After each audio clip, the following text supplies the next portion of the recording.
فبأي آلاء ربكما تكذبان.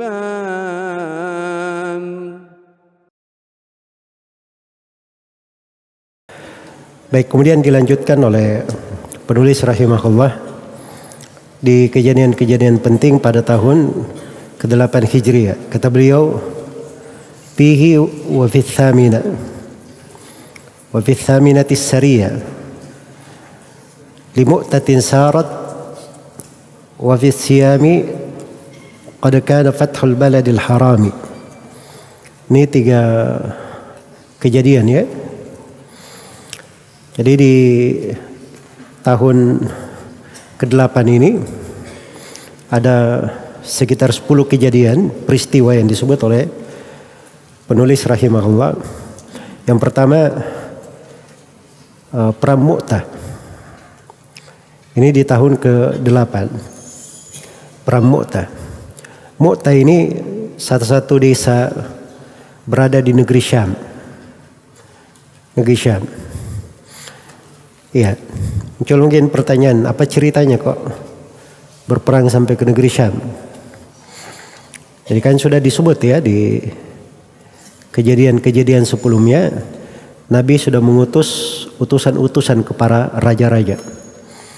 Iya, dan salah satu utusan yang diutus oleh Nabi Shallallahu Alaihi Wasallam itu beliau kirim ke Syam atau ke Raja Busra, sahabat yang mulia Al-Harith ibn Umair.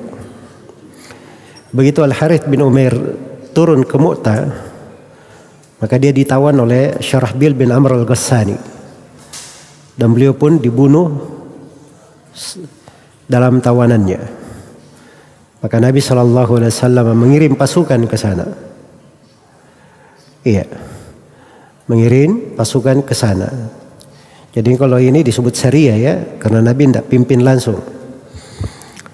Nabi tidak memimpin langsung, tapi beliau kirim pasukan. Dan ini peperangan mungkin di dalam sejarah Islam yang paling besarnya. Karena hadir di situ sekitar 3.000 orang sahabat. 3.000 pasukan. Jadi Nabi SAW ketika mengutus pasukannya disebut di dalam hadits Abu Qatadah di riwayat Ahmad dengan nama Jaish al-Umara, pasukan para umara. Kata Nabi SAW, alaikum Zaid bin Harithah, fa in usiba Zaidun fa Ja'far, fa in usiba Ja'far fa Abdullah bin Rawaha al-Ansari. Jadi Nabi sudah pasang 3 pemimpin. Yang jadi pemimpin kalian adalah Zaid bin Harithah. Kalau dia terluka atau wafat, maka kalian akan dipimpin setelah itu oleh Ja'far bin Abi Thalib. Kalau Ja'far juga terluka, maka kalian akan dipimpin oleh Abdullah bin Rawaha. Itu pesan Nabi Sallallahu Alaihi Wasallam. Dan ini syariat pelimpahan kekuasaan. Kalau di masa sekarang ini seperti yang terjadi di kerajaan-kerajaan ya. Jadi ini rajanya. Sudah ada putra mahkotanya. Ya kalau raja meninggal, putra mahkota yang naik sebagai raja. Nah, ini skema ini sama dengan Nabi memasang 3 pemimpin. Kalau ini meninggal, maka gantinya adalah ini. Gantinya adalah ini. Jelas ya? Nah, itu dibolehkan di dalam syariat. Dibolehkan di dalam syariat. Dan ini di kalangan orang-orang liberal, ini disebut dengan cara sistem monarki kata mereka. Tidak senang, lebih senang dengan sistem demokrasi yang penuh dengan keburukan. Dan itu kalau diperbandingkan antara sistem Islam dengan sistem demokrasi, itu akan nampak keindahan Islam dari berpuluh-puluh sudut. Berpuluh-puluh sudut. Dan ini suatu pembahasan penting ya. Mudah-mudahan di suatu hari saya akan terangkan itu. Karena banyak orang yang tidak mengenal indahnya Islam di dalam hal ini. Jelas di Perang Mu'tah ini, ya, Rasulullah SAW marah karena utusannya dibunuh, maka beliau mengirim 3.000 pasukan. Iya. Dan ini di masa itu, di waktu itu dihitung sebagai pasukan yang terbesar. Ya, tapi dimaklumi ya bahwa lawannya di Syam itu lebih banyak lagi. Dikatakan bahwa musuh mereka itu jumlahnya sekitar 100.000. Sekitar 100.000 dari orang-orang Ghassad. Iya.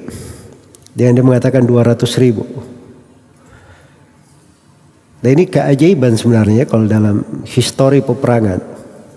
Jumlah sedemikian itu bagaimana menghadapi orang-orang kufar yang jumlahnya lebih banyak.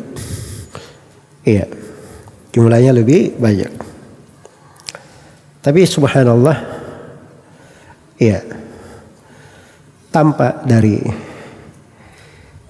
perjalanan ketika terjadi peperangan, maka pasukan dipimpin oleh Zaid bin Haritha memegang bendera Rasulullah Sallallahu Alaihi Wasallam. Kemudian beliau terbunuh. Lalu bendera diambil oleh Ja'far bin Abi Thalib. Iya. Terus beliau berperang sampai tangan kanannya memegang bendera terpotong, putus. Maka beliau ambil dengan tangan kiri. Iya, sampai beliau terbunuh radhiyallahu taala anhu. Karena itu dilihat Ja'far bin Abi Thalib itu punya 2 sayap di sorga. Kemudian bendera diambil oleh Abdullah bin Rawaha dan beliau yang berkendaraan membawanya dengan berkuda.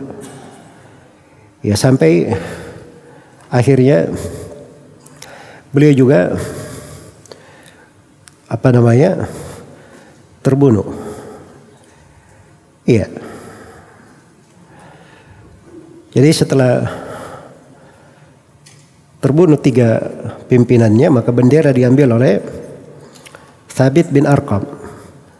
Bukan untuk dia bawa, tapi beliau katakan kepada umat Islam, pasukan, kalian harus memilih seorang pimpinan. Maka pasukan berkata, kamu saja. Kata Thabit bin Arqam, tidak, adapun saya tidak. Akhirnya mereka memilih Khalid ibn al-Walid. Iya, memilih Khalid ibn al-Walid radhiyallahu ta'ala anhu. Karena itulah Khalid ibn al-Walid itu ketika Nabi ceritakan kisah ini, terbunuh 3 orang, lalu bendera diambil oleh Saifun min Suyufillah, oleh seorang pedang dari pedang-pedang Allah. Disebut dia sebagai Saifullah, pedang Allah subhanahu wa ta'ala. Dan di sini dari tanda kenabian Nabi Muhammad sallallahu alaihi wasallam, beliau mengabarkan berita tentang perang Mu'tah, perang lagi berkecamuk. Beliau kabarkan di kota Madinah. Beliau kabarkan di kota Madinah. Jadi di hadits di riwayat Al-Bukhari, beliau sebutkan bahwa Zaid bin Haritha telah wafat, Ja'far dan Ibnu Rawaha. Iya. Bendera diambil oleh Zaid, lalu dia terbunuh, kemudian diambil oleh Ja'far, kemudian terbunuh pula, kemudian diambil oleh Ibnu Rawaha, terbunuh pula. Dan Rasulullah SAW menghikayatkan kisah itu, air mata beliau berlinang. Kemudian kata beliau, "Tsumma akhadha ar-rayata sayfun min suyufillah." Kemudian bendera diambil oleh seorang pedang dari pedang-pedang Allah. Yaitu maksudnya Khalid ibn al-Walid. Hatta fatahallahu alaihim. Sampai Allah bukakan kemenangan untuk mereka. Yaitu kemenangan di perang Mu'tah itu melalui Khalid ibn al-Walid. Ya. Radhiyallahu ta'ala anhu. Jadi luar biasa ya jumlah pasukan 3.000, tapi bisa memporak-porandakan hampir 100.000 dari apa? Pasukan kaum musyrikin. Kemudian mereka kembali ke Madinah. Iya. Baik. Kemudian kejadian berikutnya, ini di perang Mu'tah ini banyak sekali ahkam ya. dan banyak pelajaran di situ dari hal-hal yang menguatkan keimanan. Dan itu termasuk keindahan belajar sirah itu bisa menambah dari keimanan, kekuatan beragama, keteguhan dalam berislam.